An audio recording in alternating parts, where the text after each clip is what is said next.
नमस्कार मित्रों, मैं अंजलि कुमारी स्वागत करती हूँ आपके अपने चैनल साहित्य शिक्षा अंजलि में। आज मैं वर्ग 10 की जो पाठ्य पुस्तक है संस्कृत का प्यूषम भाग 2 उसका पहला चैप्टर पढ़ाऊंगी। जो चैप्टर का नाम है मंगलम। और मंगलम क्या है?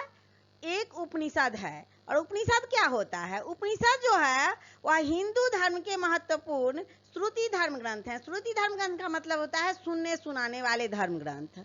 और इनकी संख्या लगभग 200 है। उपनिषदों की संख्या लगभग 200 है, लेकिन मुख्य उपनिषद जो हैं वह 13 हैं। तो देखिए, मंगलम जो है इसमें से इसी तरह में से एक उपनिषद है। देखिए, आप लोग बुक भी सामने रखिए और नोटबुक भी रखिए, नोट करते चलिए साथ साथ में। आप देखते हैं कि सबसे पहले पढ़ना सीखते हैं। धीरे धीरे आप लोग भी पढ़ना सीख जाएंगे, और जिन लोगों को पढ़ना आता होगा तो और भी अच्छी बात है। देखिए, पढ़ना सबसे पहले सीखते हैं। हिरण्मयेन पात्रेण सतस्या पीहितं, बड़ा सा शब्द है सतस्या, फिर पीहितं मुखम, तबम, फिर यहाँ बड़ा सा है पुसन्ना पावृणु, पुसन्ना को अलग रखेंगे, पुसन्ना पावृणु सत्य धर्माय दृष्टये। तो अब इसका देखते हैं कि क्या अर्थ होगा। हिरण्मयेन पात्रेण सतस्या पीहितं मुखम, इसका अर्थ है कि हे प्रभु, हे ईश्वर, हे सर्वेश्वर, सत्य का जो मुख है, सत्य का जो मुख है वह सोने जैसा पात्र से ढका हुआ है। किसी से ढका हुआ है? सोने जैसा पात्र से ढका हुआ है। सोना क्या है? लालच है। सोने में लालच भरा हुआ रहता है। तो जब सत्य का मुख सोने जैसा पात्र से ढक दिया जाता है तो सत्य दिखाई नहीं पड़ता, और उस पात्र को उठाने की, हटाने की जरूरत होती है। तबम पुसन्ना पावृणु सत्य धर्माय दृष्टये, इसीलिए सत्य धर्म की प्राप्ति के लिए मन से मोह माया को त्याग कर दे, तभी सत्य की प्राप्ति संभव है। अब सत्य की प्राप्ति कैसे होगी?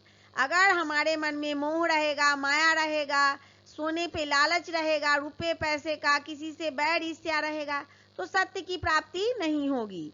इसीलिए कहा गया है, यहाँ उपनिषद में भी कहा गया है कि सत्य धर्म की प्राप्ति के लिए मन से मोह माया को त्याग कर दें, तभी सत्य की प्राप्ति होगी। अगर हम मन से मोह माया त्याग कर देंगे तो सत्य की प्राप्ति हो जाएगी। सत्य का जो मार्ग है वह हमारे लिए खुल जाएगा। फिर दूसरा है अनोरणीयान महतो मह्यान। पढ़ना सीखते हैं। अनोरणीयान महतो मह्यान आत्मस्य जनतो निहितो गुहायाम तमक्रंतु पश्यति वितिशोको धातुप्रसा तान माही मान मात्मन। अब यहाँ देखते हैं कि इसका अर्थ क्या होगा। अनोरणीयान महतो मह्यान, जीवों के हृदय रूपी गुफा में, आत्मस्य जंतो निहितो गुहायाम, अणु से भी सूक्ष्म महान से महान यह आत्मा विद्यमान रहती है। अब अणु और परमाणु चैप्टर है क्लास 9th में, विज्ञान में आपने देखा होगा, पढ़ा होगा। तो उसमें है कि अणु जो है यह सूक्ष्मतम कण है, बहुत सूक्ष्मतम छोटा सा कण है, लेकिन अणु से भी सूक्ष्म, महान से महान, अणु से भी छोटा सा, महान से महान यह क्या है? आत्मा है, जो विद्यमान रहती है। कहाँ विद्यमान रहती है? तो जीवों के प्रत्येक जीव में, एक जीव में नहीं, मनुष्य में ही नहीं, प्रत्येक जीवों के हृदय रूपी गुफा में। यहाँ हृदय को गुफा से कंपेयर किया गया है कि जीवों के हृदय रूपी गुफा में अणु से भी सूक्ष्म, महान से महान यह आत्मा विद्यमान रहती है। तम क्रंतु पश्यति वितिशोको धातु प्रसाद दान माही मान मात्मन, और उस परम सत्य के दर्शन मात्र से जीव शोक रहित होकर परमात्मा एकाकार हो जाता है। अब यहाँ पर कहा जाए, पहले में मैंने बता दिया कि जब सत्य के मुख से सोने का जो है सब पात्र पर से पर्दा हट जाएगा तो क्या होगा? उस परम सत्य का दर्शन हो जाएगा। हमारा लोभ, लालच, बैर, ईर्ष्या सब समाप्त हो जाएगी, तो परम सत्य के दर्शन हो जाएंगे और जब परम सत्य का दर्शन हो जाएगा तो दर्शन मात्र से ही, अगर परम सत्य का किसी जीव को दर्शन हो गया तो परम सत्य के दर्शन मात्र से जीव शोक रहित होकर परमात्मा के साथ एकाकार हो जाता है। एकाकार का मतलब होता है एक, मिल जाना, ज्वाइन, जुड़ जाना। परमात्मा और आत्मा का जब मिलन हो जाता है तो वह क्या हो जाते हैं, मिल जाते हैं, एक हो जाते हैं। अब तीसरा है सत्यमेव जयते नानृतम और सत्येन पंथा विदतो देवयाना एना क्रमंत यूष्यो। देखिए जो बड़े बड़े शब्द हैं उसको आप अलग अलग भी कर करके पढ़ सकते हैं। इसको अलग कीजिए, एना क्रमंत, और फिर इसको यूष्यो, एना क्रमंत यूष्यो होगा। हयाप्त कामा यत्र तत्र सत्यस्य परिनिधानम। अब इसका अर्थ देखते हैं कि इसका अर्थ क्या होगा। सत्यमेव जयते नान्वितम सत्येन पंथा विदितो देवयाना। अब यहाँ इसका अर्थ होगा सत्य की ही जीत होती है, झूठ की जीत कभी नहीं होती। सत्य जो है सो देर से जीतता है। सोसाइटी में देखते हैं, घर परिवार में देखते हैं, अपने दोस्तों में देखते हैं कि सत्य की जीत होनी ही होनी है, निश्चित है। थोड़े टाइम के लिए देर लगता है अभी के समय में, लेकिन सत्य की जीत होती ही है और झूठ की जीत कभी नहीं होती। सत्य से ही परम पिता परमेश्वर तक पहुंचते हैं। सत्य ही ऐसा मार्ग है जिस मार्ग से होकर के हम परम पिता परमेश्वर तक पहुंच पाते हैं, दूसरा कोई मार्ग नहीं है। और फिर ये ना क्रमंत यूष्यो हयाप्त कामा यत्र तत्र सत्यस्य परिनिधानम। सत्य का मार्ग विस्तृत होता है, सत्य का मार्ग संकीर्ण नहीं होता। जो असत्य है उसका मार्ग संकीर्ण होता है, लेकिन सत्य का मार्ग विस्तृत होता है, चारों तरफ फैला होता है, चारों तरफ दिखाई देता है सत्य। सिर्फ देखने वाले का अपना अपना नजरिया होना चाहिए कि वह सत्य को चाहे या असत्य को। तो सत्य का मार्ग जो है सो विस्तृत है, चारों तरफ फैला हुआ है, जिसके द्वारा ऋषिगण उस परमात्मा को प्राप्त करना चाहते हैं। सत्य के द्वारा ही ऋषिगण भी परमात्मा को प्राप्त किए हैं, हमारे वेद में है, उपनिषद में है। अर्थात अपने आत्मा कल्याण के लिए जिस सत्य मार्ग का ऋषि अनुसरण करते हैं वही सत्य ईश्वर तक पहुंचाने का सच्चा मार्ग है। अब यहाँ पे कहा जा रहा है कि अपने आत्मा कल्याण के लिए, ऋषिगण अपने आत्मा कल्याण के लिए, हम लोग जब सत्य का अनुसरण करेंगे तो हम लोग अपने आत्मा के कल्याण के लिए जिस सत्य मार्ग का अनुसरण करेंगे, जिस सत्य मार्ग को ढूंढेंगे, वही सत्य का मार्ग जो है सो ईश्वर तक पहुंचाने का सच्चा मार्ग है, सच्चा रास्ता है। अब 4 में है कि यथा नधम स्यंदमाना समुद्रे। पहले पढ़ना सीखते हैं। यथा नधम स्यंदमाना समुद्रे इक्तम गच्छन्ति नाम रूपे विहाय तथा विद्वानम नाम रूपाद विमुक्त परात्यर पुरुषमय पैति दिव्यम। अब फिर यहाँ देखते हैं कि इसका अर्थ क्या होगा। यथा नधम स्यंदमाना समुद्रे इक्तम गच्छन्ति नाम रूपे विहाय। यहाँ उदाहरण के रूप में दिया गया है कि जिस प्रकार बहती हुई नदियां समुद्र में मिलने के बाद अस्तित्व विहीन हो जाती है। अस्तित्व विहीन का मतलब होता है कि अपना अस्तित्व खो देती है, अर्थात अपना नाम रूप त्याग कर समुद्र बन जाती है। अब हम देखते हैं कि गंगा क्या है।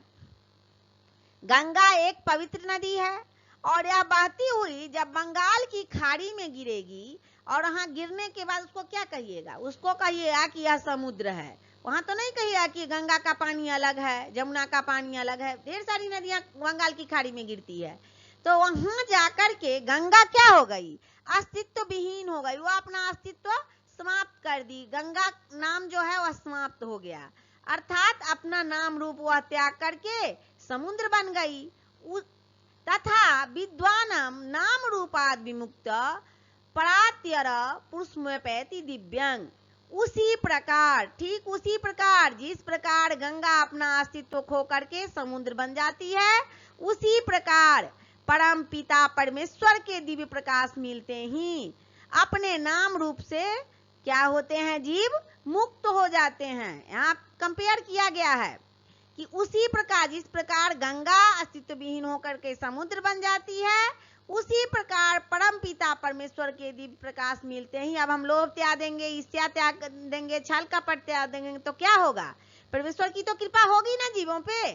तो परमेश्वर की कृपा होगी तो परमेश्वर का दिव्य प्रकाश मिलेगा, और जब उनका अलौकिक प्रकाश मिलेगा तो उस प्रकाश को मिलते ही, उस प्रकाश को जीव पाते ही अपने नाम रूप से मुक्त हो जाता है। नाम रूप क्या होता है, हमें किसी का नाम श्याम होता है, किसी का नाम अंजलि होता है, किसी का नाम राधा होता है, तो उस नाम से मुक्त होकर के, उस शरीर से मुक्त होकर के, उस नाम से लोग उसे जानते हैं संसार में कि यह राम है, यह राधा है, तो उस नाम रूप से वह क्या हो जाता है, मुक्त हो जाता है और उसे मोक्ष की प्राप्ति मिल जाती है। अब पांचवा है वेदाहमेतम पुरुषम महानतम आदित्य वर्णम तमस परस्तात तमेव विदित्वति मृत्युमेति नान्य पंथा विधेते डैनाय। अब अर्थ देखते हैं इसका। वेदाहमेतम पुरुषम महानतम, वेदाहमेतम का क्या होगा, वेद जो है वह आदित्य वर्ण सूर्य के समान दिव्य रूप में विराजमान है। वेद कैसा है, यहाँ पर क्या कहा जा रहा है कि वेद जो है हमारे वह कैसा है, वेद तो वेद जो है सो आदित्य वर्ण, वर्ण का अर्थ होता है, क्या होता है वेद का अर्थ, शरीर, वेद वर्ण का अर्थ होता है शरीर। तो वेद कैसा है, आदित्य, यहाँ सूर्य का पर्यायवाची दिया गया है, तो वेद जो है वह आदित्य वर्ण सूर्य के समान दिव्य रूप में विराजमान है, उसका रूप जो है वह दिव्य है।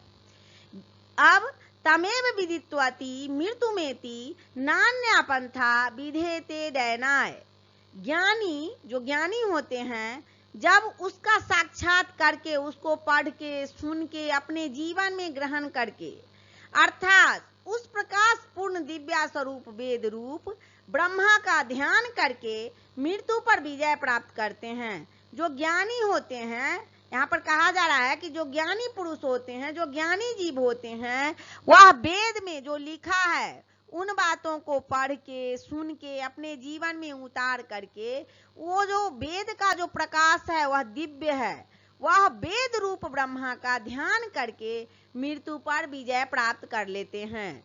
पहले तो रास्ता मिल गया, पात्र को हटाए तो फिर मोक्ष मिल गया, फिर जब मोक्ष मिल जाए तो विजय प्राप्त कर लिया मृत्यु पर, क्योंकि इसके अलावा कोई अन्य रास्ता नहीं है। यहाँ कहा जा रहा है मंगलम चैप्टर में कि वेद के अलावा ईश्वर तक, परमेश्वर तक पहुंचने का सत्य के अलावा दूसरा कोई रास्ता नहीं है। इसको प्राप्त करके हम ईश्वर तक पहुंच सकते हैं, मोक्ष प्राप्त कर सकते हैं। मंगलम जो चैप्टर है उपनिषद का, यह यहीं पर समाप्त होता है। और यह चैप्टर समझने में आप लोगों को कोई दिक्कत हुई हो तो कमेंट करें, और इसी तरह से अगले चैप्टर को भी हम लोग पढ़ेंगे, प्रश्नोत्तर करेंगे। और गोधूली भाग 2 जो हिंदी का बुक है उसको भी मैंने अपने चैनल पे पढ़ा दिया है, उसका प्रश्नोत्तर भी करवा दिया है। तो आप अपने दोस्तों के साथ इसको शेयर करें, कमेंट करें, लाइक करें वीडियो को। तब तक के लिए जय हिंद, जय भारत।